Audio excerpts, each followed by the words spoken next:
എൻ്റെ അടുത്ത് ആരോ പറഞ്ഞിട്ടുണ്ട് ഈ എക്സാം ഒരു സാധാരണക്കാരന് പാസ്സാവാൻ വേണ്ടിയിട്ടുള്ളതാണ്, അല്ലാതെ ഒന്നുമല്ല എന്നുള്ളത്. അപ്പോൾ ഞാൻ എൻ്റെ വീട്ടിൽ ഇതുപോലെ ഞാൻ ഈ പ്രിലിംസിൻ്റെ ക്വസ്റ്റ്യൻസ് എടുത്തിട്ട് ഇങ്ങനെ പറയും, ഇതിങ്ങനെ ആണല്ലോ. അപ്പോൾ വീട്ടിലുള്ള എൻ്റെ അച്ഛനോ അമ്മയോ പറയുന്ന ലോജിക്ക് വളരെ കറക്റ്റായിരിക്കും, ഇതിങ്ങനെ വരത്തില്ലല്ലോ എന്നുള്ളത്. അപ്പോൾ അന്നാണ് എനിക്ക് മനസ്സിലാവുന്നത് ഒരു സാധാരണക്കാരൻ്റെ ലോജിക്കിൽ നിന്നാണ് ഈ പരീക്ഷ നമ്മൾ അപ്രോച്ച് ചെയ്യേണ്ടത്.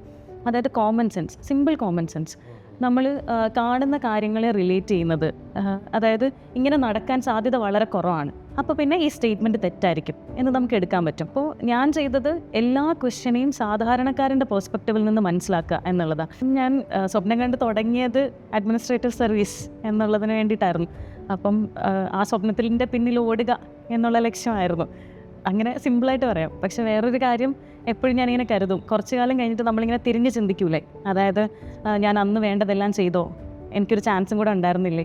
അപ്പം പിന്നൊരു കാലത്ത് തിരിഞ്ഞ് ചിന്തിക്കുമ്പം എനിക്കൊരു റിഗ്രറ്റ് വേണ്ടായിരുന്നു. ഇവിടെ പ്രിപ്പറേഷൻ വന്നപ്പം എൻ്റെ ഫസ്റ്റ് മെൻറ്റർ ഇതുപോലെ അഖിൽ വി മേനൻ സാറായിരുന്നു. അപ്പോൾ സാറിന് കിട്ടിയപ്പോൾ ഞാൻ ഭയങ്കര കോൺഫിഡൻ്റ് ആയി. കാരണം മെൻറ്ററിന് കിട്ടുക എന്ന് പറയുന്നത് ഭയങ്കര വലിയ കാര്യമാണല്ലോ. അപ്പം അങ്ങനെ കിട്ടിയ ഒരു കോൺഫിഡൻസും ഒക്കെ എനിക്ക് ഇവിടുന്ന് ഈ എക്കോസിസ്റ്റം തന്നിട്ടുണ്ട്. അത് മാത്രമല്ല, ഇവിടെ നേരത്തെ ഞാൻ വീട്ടിലിരുന്ന് ഒറ്റയ്ക്കിരുന്ന് പഠിക്കുന്ന ആൾക്കാരിൽ ഒരാളായിരുന്നു. അതായത് ഒറ്റയ്ക്കിരുന്ന് ഒച്ചത്തിൽ വായിച്ച് പഠിക്കുന്ന ആൾക്കാരിൽ ഒരാളായിരുന്നു.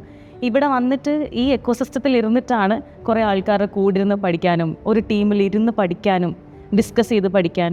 അങ്ങനെ ചില ആൾക്കാരുടെ ലോജിക്കില്ലേ, പ്രിലിംസിൻ്റെ കാര്യത്തിൽ പറയുമ്പം സാറിൻ്റെ ലോജിക്ക് വേറെ ആയിരിക്കും ആൻസറിലേക്ക് എത്തുന്നത്, എൻ്റേത് വേറെ ആയിരിക്കും. അപ്പോൾ അങ്ങനെ ഡിസ്കസ് ചെയ്ത് ആ ലോജിക്ക് കിട്ടുകയും ഒക്കെ ചെയ്തിട്ടുണ്ട് ഇവിടുന്ന്. ഈ എക്കോസിസ്റ്റത്തിൽ നിന്ന് അത് കിട്ടിയിട്ടുണ്ട്. അപ്പം ഓരോരുത്തരുടെയും ഷൂസിൽ നിന്ന് ചിന്തിക്കുമ്പം ഓരോ ക്വസ്റ്റ്യൻസ് അങ്ങനെ കിട്ടും.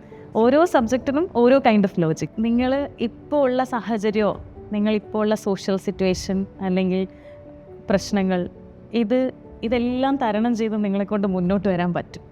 അതായത് ഒരു കാര്യവും നിങ്ങളെ പിന്നിലേക്ക് വലിക്കരുത് എന്നുള്ളതാണ്. അതിൻ്റെ എല്ലാം പുറത്ത് ഈ എക്സാമിന് നിങ്ങളെ ഹെൽപ്പ് ചെയ്യാൻ പറ്റും. അതായത് നിങ്ങൾ എവിടെ ആയിക്കോട്ടെ, ഈ എക്സാം ഒരു ഈക്വലൈസിങ് പ്ലാറ്റ്ഫോമാണ്. ഏത് കണ്ടീഷനിലാണെങ്കിലും എവിടെയാണെങ്കിലും, ഗ്രാമത്തിലായിക്കോട്ടെ, നിങ്ങളൊരു നഗരത്തിലായിക്കോട്ടെ, മെട്രോപൊളിറ്റൻ സിറ്റിയിലായിക്കോട്ടെ, ഈ എല്ലാവരെയും ഈക്വലൈസ് ചെയ്യാൻ ഈ എക്സാമിന് പറ്റും. അപ്പോൾ അങ്ങനെ ഈക്വലൈസിങ് പവറുള്ളൊരു പരീക്ഷയാണിത്. അപ്പോൾ അതിനെക്കുറിച്ചൊന്നും ആരും ബോധേഡാവണ്ട എന്നുള്ളതാണ്. നിങ്ങളിപ്പം എത്ര ബുദ്ധിമുട്ടിൽ നിൽക്കുന്നു എന്നുള്ളതിലൊന്നും കാര്യമില്ല.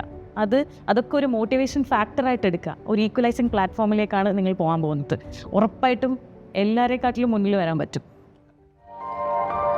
Lead IAS, #1 IAS Academy in Kerala.